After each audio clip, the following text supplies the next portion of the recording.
안녕하세요. 좋은 정부 참 많이 듣는 말이죠? 근데 이 약속 대체 어떻게 지켜지는지 우리가 확인할 방법이 있을까요?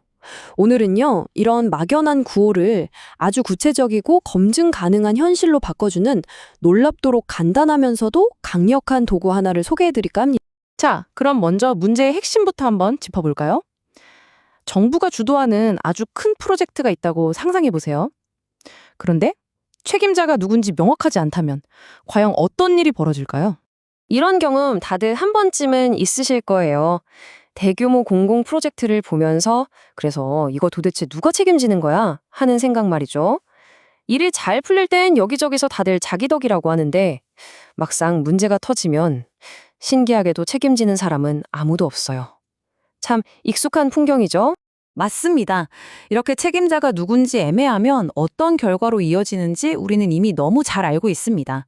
사업은 하염없이 늘어지고 부처들끼리는 손발이 안 맞고 결국엔 우리 주머니에서 나간 소중한 세금만 낭비되는 거죠. 그럼 이 오래된 문제를 대체 어떻게 풀어야 할까요? 그래서 오늘 이 시간에는요, 이 문제의 핵심부터 시작해서 레이시라는 아주 흥미로운 해결책을 알아볼 겁니다. 그리고 이게 실제로 어떻게 쓰였는지 해외 성공 사례와 국내 적용 가능성까지 쭉 살펴본 다음에 구체적으로 어떻게 실행할 수 있는지 로드맵까지 제시해 드릴게요. 자, 그 해결책의 중심에 있는 게 바로 RAC 매트릭스라는 겁니다. 사실 이건 원래 기업에서 프로젝트 관리를 할 때 쓰던 도구인데요. 이걸 아주 복잡한 국가 운영에 딱 적용했더니 와, 생각보다 훨씬 더 강력한 효과를 내더라 하는 거죠. 그럼 LCM 매트릭스가 뭐냐? 아주 간단해요. 어떤 일이 있을 때 딱 네 가지 역할로 책임과 권한을 명확하게 나눠주는 틀입니다.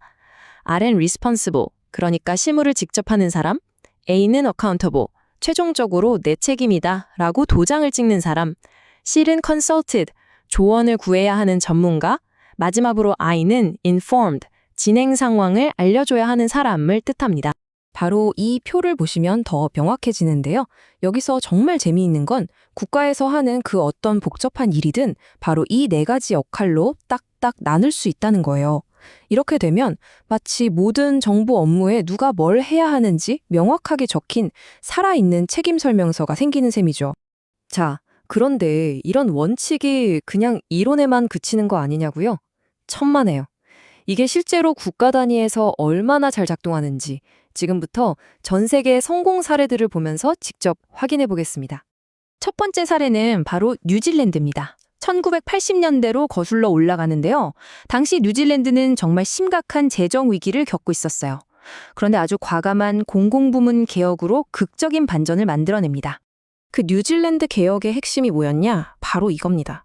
각 정부 부처에 명확한 목표를 주고 그 결과에 대한 최종 책임은 장관이 진다라고 못을 박은 거죠. 사실상 국가 전체에 이 RACIN 시스템을 도입한 거나 마찬가지예요. 결과는 어땠을까요? 재정은 놀랍도록 건강해졌고요. 단 4년 만에 국가 신용 등급이 최고 등급인 트리플 A를 다시 따냈습니다. 대단하죠. 다음 사례로 가볼까요? 세계에서 가장 복잡하고 거대한 조직을 꼽으려면 빠지지 않는 곳, 바로 미 국방부 펜타곤입니다. 당연히 이곳에서도 이 책임의 모호함이 아주 큰 골칫거리였죠. 그런데 바로 2024년 펜타곤이 새로운 지침을 내놓으면서 이 RACI 원칙을 적용하기 시작합니다. 예를 들어 각 사업은 실무를 책임지고 R, 돈 문제나 사이버 보안 같은 전문 분야는 해당 차관이 최종 책임을 진다. A. 이렇게 명확하게 선을 그어준 거예요. 그 덕분에 그 두껍던 관료주의의 벽이 허물어지면서 국방 프로젝트의 의사결정 속도가 눈에 띄게 빨라졌다고 합니다. 이번에는 아주 흥미로운 나라, 바로 디지털 강국 에스토니아로 가보겠습니다.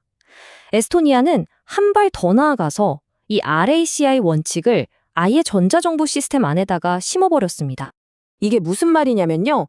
에스토니아의 전자정부 시스템에서는 모든 정책의 담당자, 결정권자, 자문 대상이 누구였는지 전부 디지털로 기록에 남아요.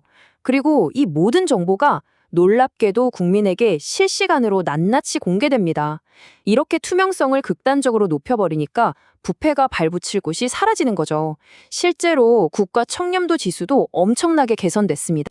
자, 그럼 이제 이 개념을 우리 현실, 한국 정치로 한번 가져와 볼까요? 소스 자료에 언급된 실제 사례를 가지고 RACI가 어떻게 적용될 수 있는지 아주 중립적인 시각에서 한번 분석해 보겠습니다. 지금 보시는 건 이재명 대통령이 주재하는 타운홀 미팅 방식을 기존의 정책 결정 과정과 비교한 건데요. 여기서 우리가 주목해야 할 건 과정 그 자체입니다. 과거처럼 일부 사람들만 모여서 비공개로 논의하는 게 아니라 정책이 만들어지는 과정을 대중에게 투명하게 공개하고 다양한 사람들의 의견을 직접 듣는다는 점에서 근본적인 차이가 있는 거죠. 이런 접근 방식이 잘 드러나는 게 바로 광주 군공항 이전 문제를 풀기 위해 만들어진 태스크포스입니다. 이걸 라시에이 틀에 맞춰보면 아주 명확해져요. 최종 책임 A는 대통령과 청와대가 지고 실무 R는 국방부, 기재부 같은 관련 부처들이 맡습니다. 그리고 지방정부와 전문가들에게는 자문 C를 구하고 그 모든 과정은 국민과 언론에 투명하게 공개 I 되는 구조인 거죠. 자, 지금까지 여러 사례를 보면서 이 RACI라는 도구가 얼마나 강력한지 확인했는데요. 그럼 이걸 어떻게 우리 정부 시스템 전체에 제대로 적용할 수 있을까요? 지금부터는 구체적이고 또 실행 가능한 로드맵을 한번 그려보겠습니다. 자, 정부 전체의 표준으로 RACI를 정착시키기 위한 5단계 청사진입니다. 첫째, 모든 정책 문서에 RACI 차트를 넣는 걸 의무화하는 거예요.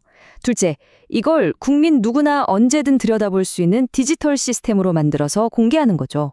그리고 가장 중요한 건 국무원들이 R과 A의 차이를 명확히 알도록 교육하고 이걸 잘 지키는지를 성과 평가와 연동시키는 겁니다. 마지막으로 정기적인 감사를 통해 잘 되고 있는지 계속 확인하고 보고해야겠죠. 이 문장이 오늘 우리가 나눈 이야기의 핵심을 딱 보여주는 것 같습니다. 책임지겠습니다. 정치인들이 정말 자주 하는 말이죠. 하지만 RACI는 이 말을 더 이상 공허한 구어가 아니라 우리가 매일 눈으로 확인하고 검증할 수 있는 행정의 현실로 만들 수 있다는 겁니다. 자, 그럼 핵심만 다시 한번 정리해 볼까요? 첫째, RAC는 복잡하게 얽힌 정부 업무에 명확한 질서를 만들어줍니다. 둘째, 해외 사례에서 봤듯이 의사결정 속도, 투명성, 재정 건전성을 높이는 효과가 이미 증명됐죠?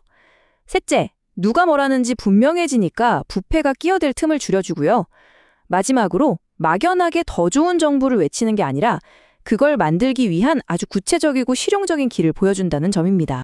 마지막으로 이 질문을 여러분께 던지면서 오늘 이야기를 마무리할까 합니다.